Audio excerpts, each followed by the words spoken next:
ఎవడు ముఖ్యమంత్రిగా ఉన్నా, ఎవడు ఎమ్మెల్యేగా ఉన్నా రైతులు ఓటేసేదానికి ఆ బాధ్యత వాళ్ళ మీద ఖచ్చితంగా గురుతర బాధ్యత ఉంటుంది. అటువంటి బాధ్యతని గాలికి వదిలేసినటువంటి ఇవాళ ఈ గాలి ప్రభుత్వం 2024 జూన్లో ప్రమాణ స్వీకారం చేసి ఆటహాసంగా ఆడంబరంగా మేము ముగ్గురం 164 సీట్లు వచ్చినాయి అని చెప్పని,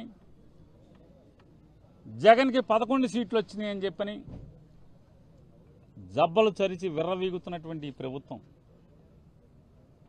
జూన్లో అధికారానికి ఎక్కారు. మళ్ళీ సెప్టెంబర్కి వచ్చేప్పటికి జూన్, జూలై, ఆగస్టు, సెప్టెంబర్ అంటే పట్టుమని 150 రోజులు నిండకుండానే వేమూరు నియోజకవర్గం బట్టిప్రోలు ప్రాంతంలో ఉన్నటువంటి రైతుల్ని సర్వనాశనం చేసినటువంటి పరిస్థితి ఎవరుందంటే ఈ పోటుగాళ్ల ప్రభుత్వం. ఇప్పుడు దాంట్లో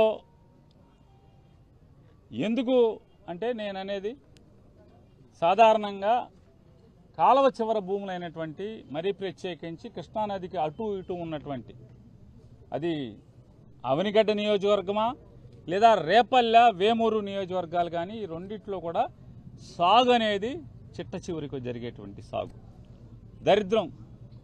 సాగు మొదలుపెట్టినప్పుడు చివరి భూములదేమో సాగు హక్కు, కింద నుంచి సాగు చేసుకుని పైదాకా వెళ్ళాలి.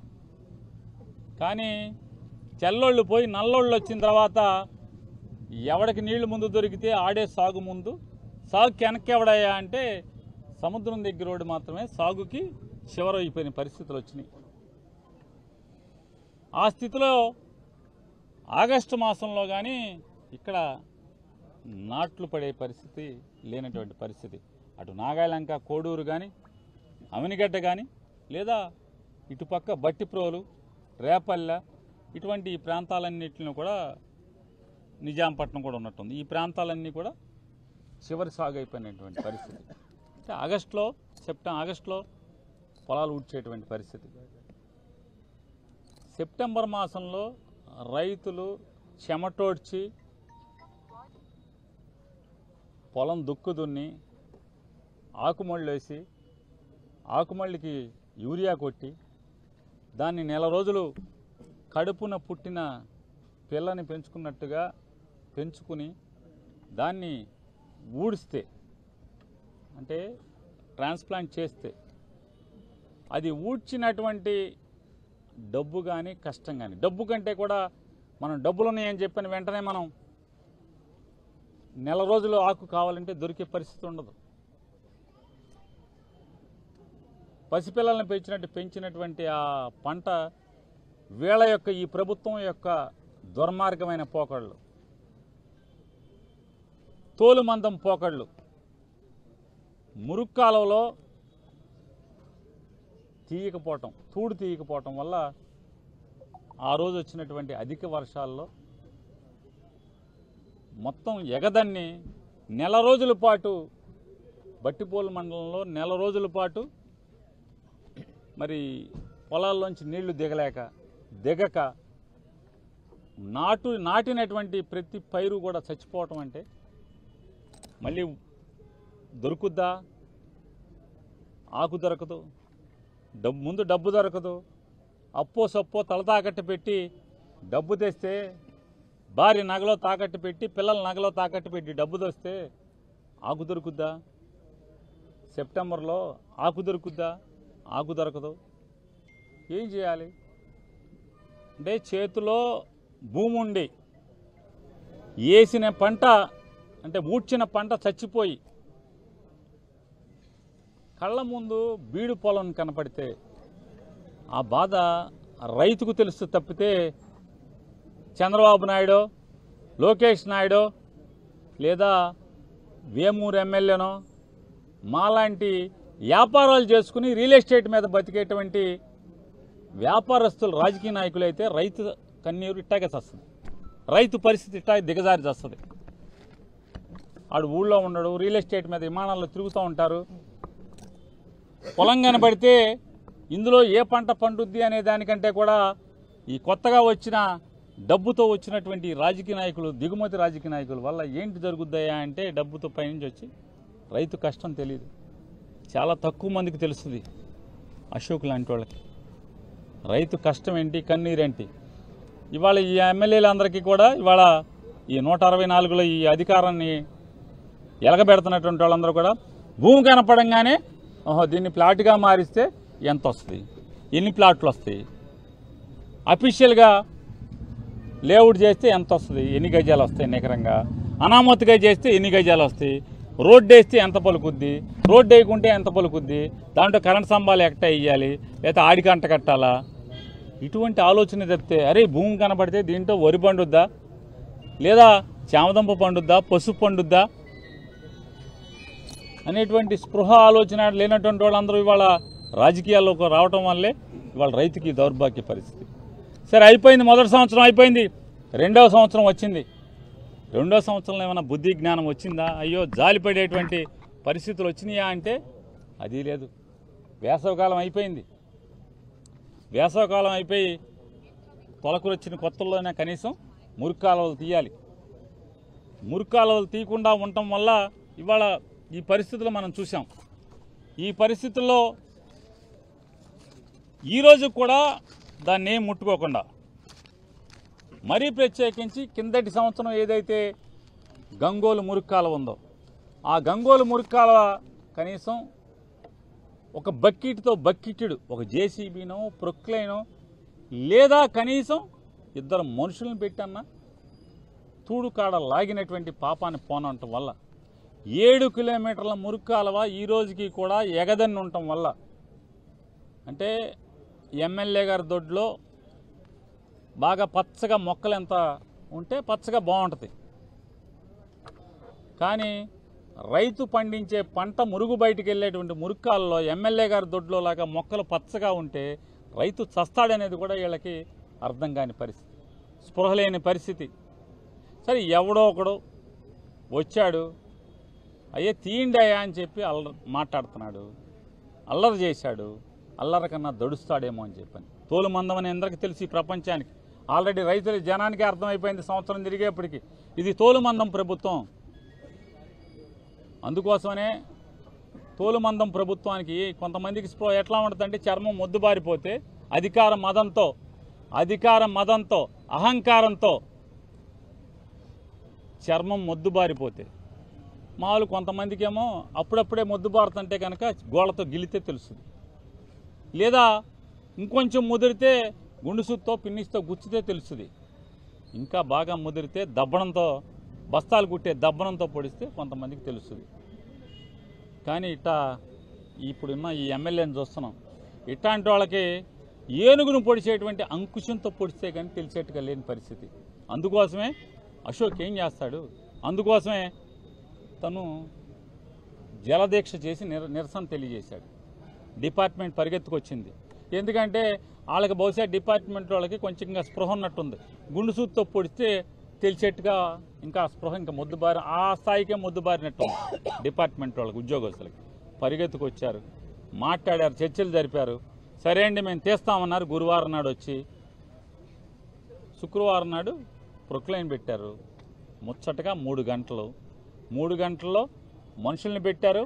ఒక గట్టేపు నుంచి తూడుని ప్రొక్లైన్కి తోశారు బకెట్ కందేట్టు, రెండో గట్టి మీద ప్రొక్లైన్ పెట్టి ఆ బకెట్తో రైతులతో గెళ్ళబెట్టి తోసినటువంటి ఆ తూడిని పైన పోశారు. పైన పోసాక ముచ్చటగా 3 గంటలు రైతులందరూ కూడా ఆనందపడుతున్నారు. ఈ అమ్మ పదవి పోతే పోయింది, ఈడన్నా వచ్చి సచ్చెళ్ళారా బాబు, ఈడన్నా ఏదోటి మన దరిద్రాన్ని వదిలిస్తున్నాడని చెప్పిన రైతులు ఆనందపడ్డారు. తెలుగుదేశం రైతులు, జనసేన రైతులు కూడా అరే మనం ఓటు అయిపోయినా మనం చీకొట్టినా ఏదోట్లేరా బాబు సత్యాకి సిగ్గు లేకపోయింది, వీడికి సిగ్గు లేకుండా కూడా మన కోసం వచ్చి పనిచేస్తున్నాడు, సిగ్గు లేకుండా మన కోసం వచ్చి ఏదోటి చేస్తున్నాడు లేరా బాబు, పదవి లేకపోయింది అని చెప్పి రైతులు ఆనందపడే పరిస్థితి పట్టుమని 3 గంటలు కూడా నిలవకముందే 3 గంటలను కూడా నిలవకముందే పోనీ ఇవాళ మనకందరికీ తెలుసు గ్రామాల్లో ఎక్కడైనా మోతుబరులు ఉన్నారు, యజమానులు ఎంతమంది సాగు చేస్తున్నారు? నాలాంటి వాళ్ళం లేదా మీ ఎమ్మెల్యే లాంటి వాళ్ళం ఎంతమంది వ్యవసాయం ఉంటే బురదలోకి కాలు దిగుతున్నాం, ఒంగుని నారు మడేస్తున్నాం, లేదా ఒంగుని గట్టు సరి చేస్తున్నాం. ఎవడం లేదే, ఇంటికాడ కూర్చుని ఎవడికోడికి 10 బస్తాలకో 7 బస్తాలకో 12 బస్తాలకో పొలాన్ని స్తోమతను బట్టి మినువులు రెండో పంట అపరాలు ఎన్ని పండుతున్నాయో దాన్ని బట్టి కౌలుకి ఇచ్చేసి కూర్చుంటున్నాం. ఎవడయ్యా అంటే ఆర్థిక పరిస్థితులు బాగోక చదువుకోక మట్టి పిసుక్కుని బతికేవాడు ఎవడో దగ్గర కూలికి వెళ్ళే కంటే ఇంట్లో 4 ఉన్నాం, కుటుంబ సభ్యులు 4 ఒళ్ళోంచితే కనీసం ఎవడి చేతి కింద కాకుండా మన సొంతానికి బతకచ్చు అని చెప్పి కౌలు తీసుకున్నటువంటి కౌలు రైతులే మొత్తం ఈ 10,000 సుమారు ఈ బట్టిపోలు మండలంలో ఉన్నటువంటి ఈ కాలువ కింద ఉన్నటువంటి గంగోలు కాలువ కింద ఉన్నటువంటి మొత్తం కూడా 10,000 ఎకరాలు సుమారు ఆయకట్టు అంటున్నారు. ఎన్ని వేల మంది కౌలు రైతులు ఉన్నారు? మరి కౌలు రైతులందరూ కూడా ఏమిటి పరిస్థితి అంటే ఆత్మహత్యలే చేసుకోవాలా? అంటే మీరు ఆ ఆత్మహత్య చేసుకుంటే మీరు తర్వాత చంద్రబాబు నాయుడు గారు హెలికాప్టర్ వేసుకొచ్చి ముందు దగ్గర ఇక్కడైతే హెలికాప్టర్ లేకపోతే విమానం, హెలికాప్టర్ అయితే దానికి ఒక 20 లక్షలు 30 లక్షలు హెలికాప్టర్ ఖర్చు, ఆయిల్ ఖర్చు, హెలికాప్టర్ వేసుకొచ్చి మీరు ఒక బహిరంగ సభ పెట్టి ఇప్పుడు కొత్తగా ఎవడు జనం లేకుండా కెమెరాలు పెట్టుకుని చేతికి చొక్కా ఒక మైక్ పెట్టి కొత్తగా యాక్షన్ మొదలెట్టాడు. అట్టా వచ్చి ఆ చచ్చిపోయిన వాళ్ళు ఆవిడ వాళ్ళ పిల్లల్ని ఇట్లా 2 చేతులు వేసుకుని షూటింగ్ చేసి వెళ్ళిపోతాడు ఒక చెక్ ఇచ్చి. మీరు ఇచ్చే 5 లక్షల చెక్కుకి మరి జీవితాలు పోతున్నాయి. కాబట్టి ఇప్పుడే డిమాండ్ చేస్తున్నాం, ఖచ్చితంగా మీరు ఇవాళ రేపో కనుక ఎమ్మెల్యే మాటిని జరుగుతున్నటువంటి ఆ తూడు తొలగింపుని మీరు మళ్ళీ ఆపిన దాన్ని మళ్ళీ ప్రారంభించకపోతే కనుక ఖచ్చితంగా ఇది రాష్ట్ర వ్యాప్త ఉద్యమం. రాష్ట్రం నుంచి ప్రతి ఒక్కడు ఇక్కడికి ఒక వైఎస్ఆర్ కాంగ్రెస్ పార్టీ వాళ్ళే కాదు, CPI party, CPM party, BSP కానీ ఇట్లాంటి ప్రజా సంఘాల ప్రజల తరపున పోరాడేటువంటి ప్రతి పార్టీ ఇక్కడికి వస్తుంది. మీ తోలుమందంతనాన్ని, మీ దిగజారుడుతనాన్ని, మీ అధికారపు మదాన్ని దించటాకి వంచటాకి మద్దతుగా ప్రతి ఒక్కరు అశోక్ మద్దతుగా వస్తారని చెప్పని మీకు హెచ్చరిక తెలియజేస్తూ, అట్లాగే ఈ జిల్లా ఇరిగేషన్ సూపరింటెండెంట్ ఇంజనీర్ కూడా హెచ్చరిక జారీ చేస్తున్నాం.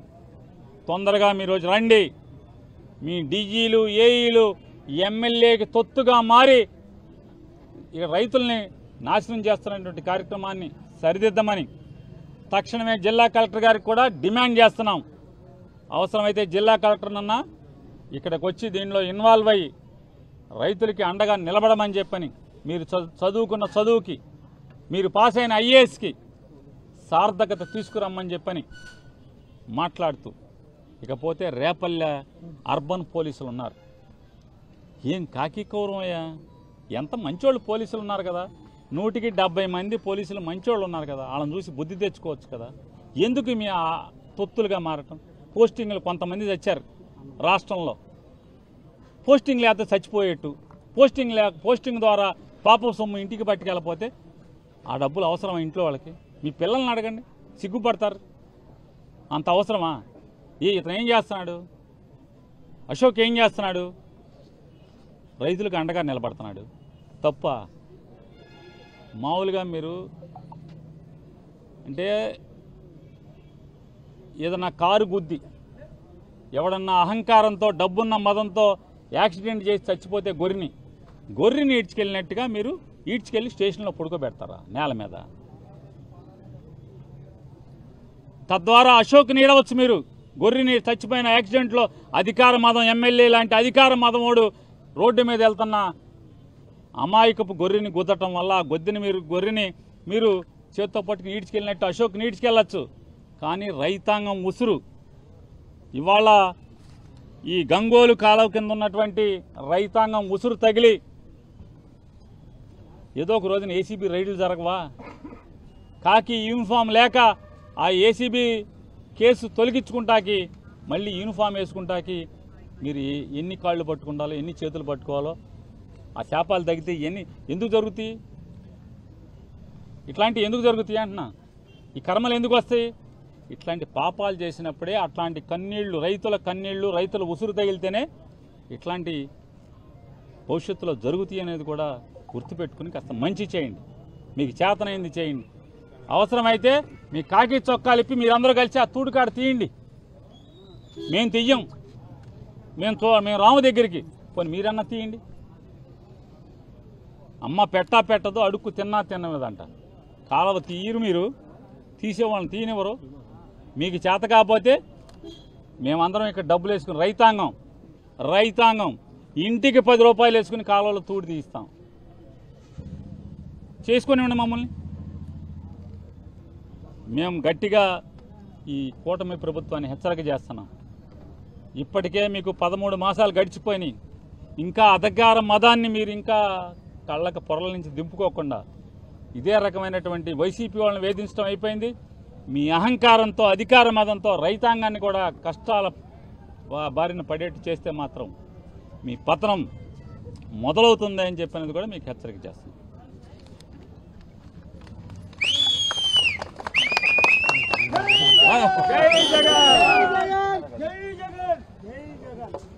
రమేష్ గారు